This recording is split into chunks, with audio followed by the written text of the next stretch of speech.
Hello, everyone. Welcome to Celsius 233, your go-to place for fiction book summaries. Today we will journey through My Man Jeeves by P.G. Wodehouse. My Man Jeeves is a collection of short stories by P.G. Wodehouse, published in 1919. Set in the early 20th century, it introduces readers to the delightful and humorous world of Bertie Wooster and his unflappable valet, Jeeves. The stories, filled with witty dialogue and comic situations, explore the dynamic between the bumbling Bertie and the resourceful Jeeves, showcasing Wodehouse's mastery of humorous fiction. Plot summary. Bertie Wooster, a young man of leisure with a talent for finding himself in a pickle, always has his loyal valet, Jeeves, to bail him out. A man of infinite resource and sagacity, Jeeves has an answer for every predicament, no matter how convoluted. Bertie's life, while enviable in its ease, often requires careful navigation, thanks to the whims of his friends and the demands of social decorum. But where Bertie stumbles, Jeeves glides effortlessly, transforming potential disasters into triumphs. In one of their escapades, Bertie encounters his old friend, Bruce Corky Corcoran, a struggling artist. Corky's main source of income is an allowance from his uncle, Alexander Werpel, a man devoted to ornithology and writing books about American birds. Corky's life is further complicated by his love affair with Muriel Singer, a chorus girl. He fears that his uncle, with his strict notions of propriety, would disapprove of his engagement. Corky turns to Bertie for help, knowing that if anyone can find a way around this sticky situation, it's Jeeves. Jeeves, ever the fountain of wisdom, devises a cunning plan. He suggests that Muriel write a children's book about American birds, pandering to Werpel's passion for the subject. Jeeves' idea is to flatter Werpel by dedicating the book to him and including plenty of praise for his work. The plan works like a charm.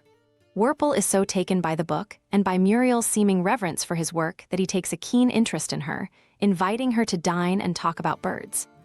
Corky's spirits soar, believing he has Werpel's approval, only for fate to play a cruel trick.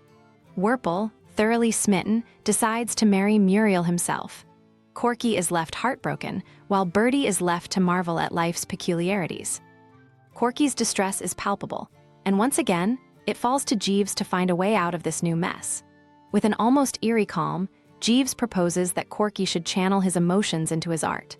Recognizing Corky's talent for humor and caricature, he suggests creating a comic series about the trials of parenthood, using Muriel's new baby as the central character. The plan not only provides Corky with a new source of income, but also a creative outlet for his frustrations.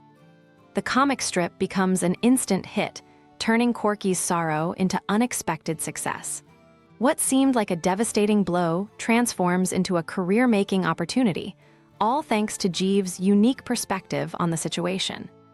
In another caper, Lady Malvern, a robust and formidable woman with a passion for social reform, arrives unannounced at Bertie's apartment.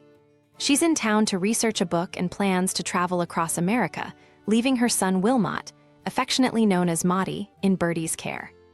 Maudie, on first impression, is a mild and subdued young man, giving Bertie hope that the arrangement will be a breeze. Little does he know, Maudie has been kept on a tight leash all his life, and now, with his mother out of sight, he is ready to taste freedom in all its forms. As soon as Lady Malvern departs, Maudie's true nature emerges. He throws himself headlong into the nightlife of New York City, dragging Bertie along with him. Bertie, who values his quiet and orderly life, is soon overwhelmed by Maudie's energy and appetite for debauchery. Night after night, Maudie carouses, turning Bertie's apartment into a hub of wild parties and leaving Bertie at his wits' end. The young man's antics reach their peak when he ends up in jail for assaulting a policeman, leaving Bertie in a state of panic. With Lady Malvern due to return soon, Bertie is faced with the seemingly insurmountable task of explaining her son's descent into lawlessness. In the nick of time, Jeeves steps in. With his characteristic poise, he concocts a plan to explain Maudie's absence. When Lady Malvern arrives, Jeeves spins a tale that Maudie has been busy visiting various New York institutions, furthering his education and broadening his horizons. He mentions that Maudie's itinerary included a brief stay in a temporary establishment, deftly implying that Maudie was experiencing life in a broader sense without revealing the grim truth of his incarceration. Lady Malvern is none the wiser, taking Jeeves' explanation at face value. Maudie's wild escapade is thus neatly brushed under the rug thanks to Jeeves' quick thinking. Through these and other adventures, Bertie comes to rely on Jeeves not just for his problem-solving skills, but for his guidance through life's complexities. Whether it's a matter of fashion, such as advising Bertie against an ill-advised check suit that would make him look like a music hall comedian, or navigating the tricky waters of social engagements, Jeeves is always a step ahead. His quiet confidence and unerring judgment steer Bertie clear of trouble time and again. Jeeves' solutions are never straightforward, often involving a layer of subtlety and indirectness that bewilder Bertie but ultimately prove effective. His knack for manipulating situations and people without them realizing they're being manipulated is nothing short of genius. Despite Bertie's occasional desire to assert his independence and make his own decisions, he invariably finds himself drawn back to Jeeves' impeccable wisdom. In Jeeves, Bertie recognizes not just a servant but a guide, a guardian angel of sorts, who always seems to have his best interests at heart. Their dynamic is one of mutual respect, albeit one where Bertie's deference to Jeeves grows with each passing predicament. Bertie knows he's not the sharpest tool in the shed, but he's clever enough to realize that having Jeeves by his side makes him a match for any challenge. Together, they navigate the absurdities and pitfalls of high society with a grace and humor that is unmatched, with Jeeves forever the unsung hero of their adventures. If this book pulled you in, don't stop here. Explore the rest of Jeeves series by P.G. Wodehouse. Check the description or search Celsius 233. Remember, while our summaries capture the essence, they can never replace the full experience of reading the book.